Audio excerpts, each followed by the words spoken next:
The next question, how do I love people when they, and this is actually, I got quite a bit of questions on this one from multiple different people. So it's going to be, I guess, multi-faceted question. So different sides of the question. So how do I love people when they are closed and hurting inside? The other facet of this question is, how do I show love, the love of God to people who persecute me or persecute you? Okay, see, we ask that questions because we don't understand God's love. We asking that questions because when you love someone, you always looking for the feedback. See, God's love, perfect, what does it mean? It's not based on actions. It's not based on if he's gonna or she's gonna love me or say something bad to me. See, God's love, you love without asking of anything in return. See, that's how you serve people. And how immature people deal with this. Oh, I come and hug you. Somebody like, oh, I hate this person, never gonna hug him again. Jesus, save his soul. You're done. Why? Because you coming into that, loving or being with that person already pre-made the decision that, oh, I'm gonna hug him, he's gonna hug me back, we're gonna talk about Jesus, and then you have a fist in your face, and you're like, oh. See, this is not God's love. God's love, do you remember what God's love is called? Unconditional.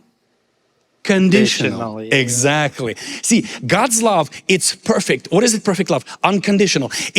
That means I love you no matter what you do or don't do. And that's the love I'm training myself to be in. I'm gonna love you, you step away, I'm still gonna love you. Or people persecute me. Please understand, they don't persecute you. They persecute Jesus in you.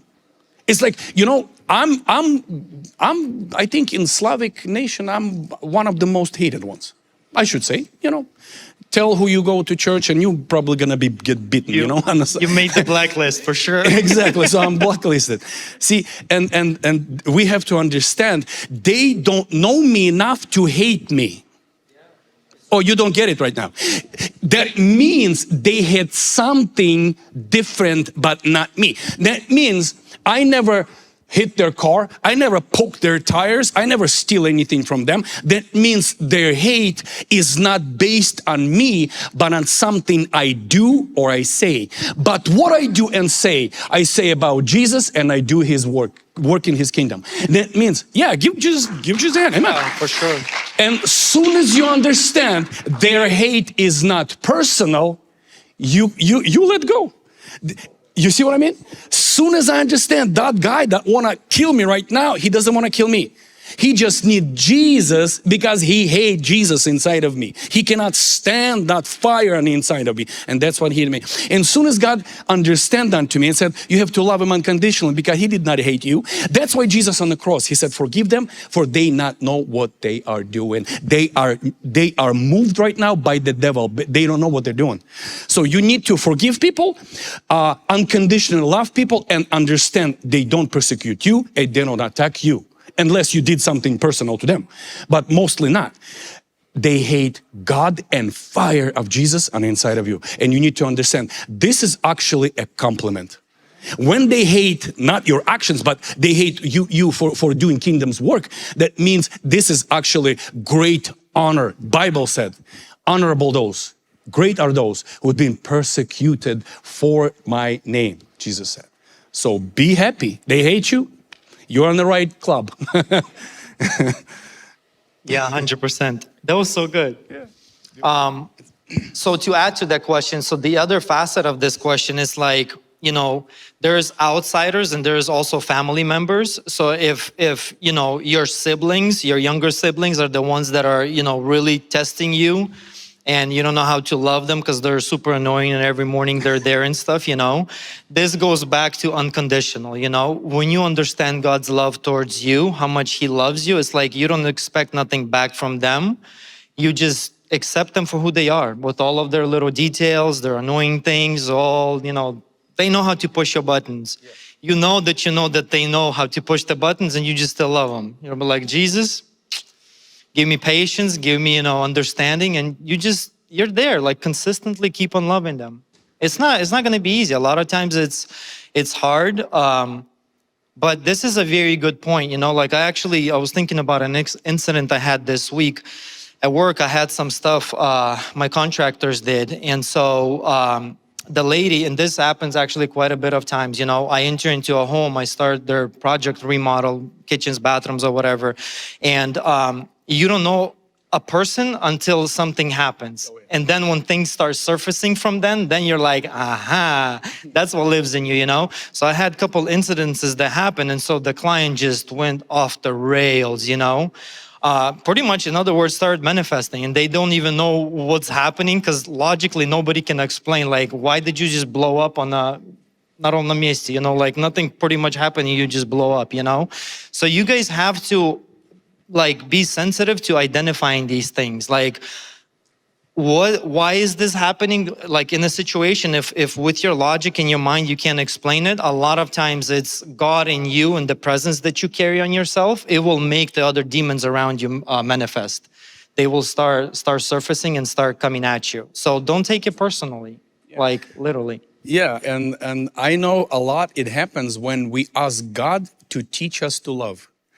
Sometimes I was cut myself, like, Jesus, please, one day, like long time ago, I said, God, I don't have enough for people. I want to love him, but I can't love him. And we think it's going to be like rainbows and unicorns.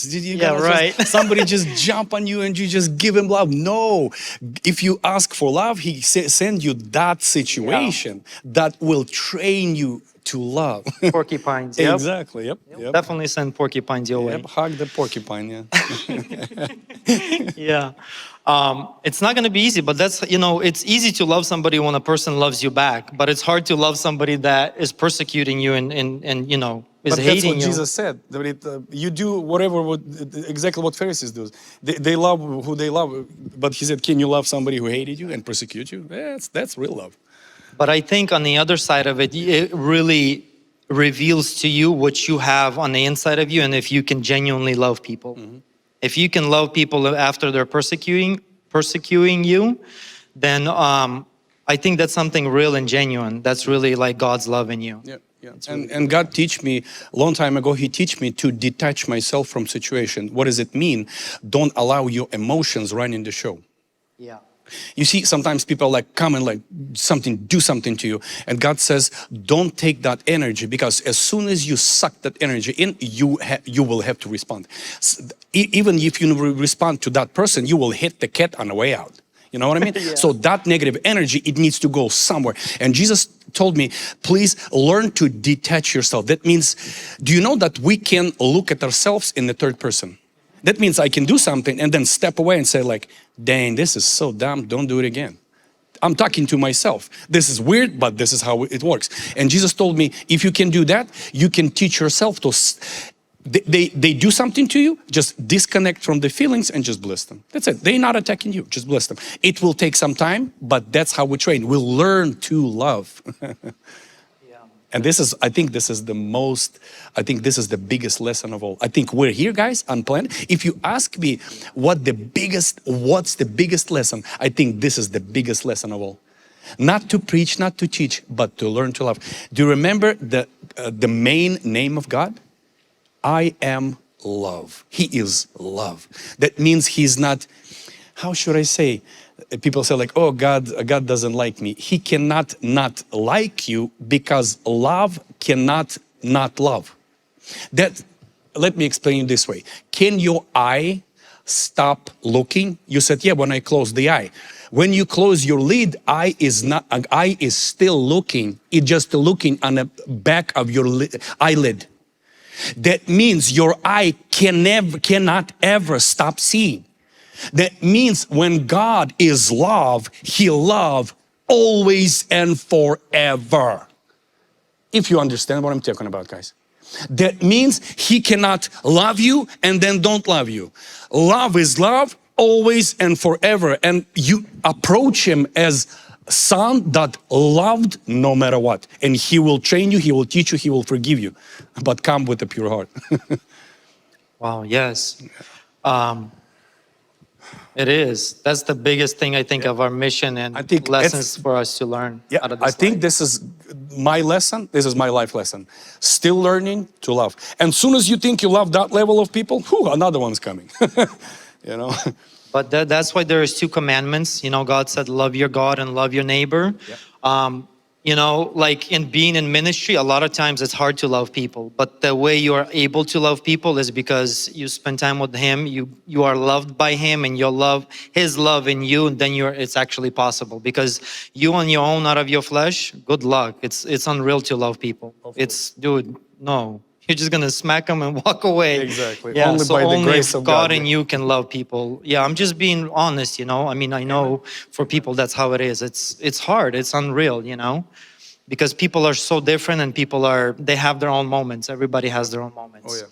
But with God's eyes in you, you can see them through His eyes. That's it. You can actually see the good in people and pull out the good in people, because everybody has God on the inside of them. Yep.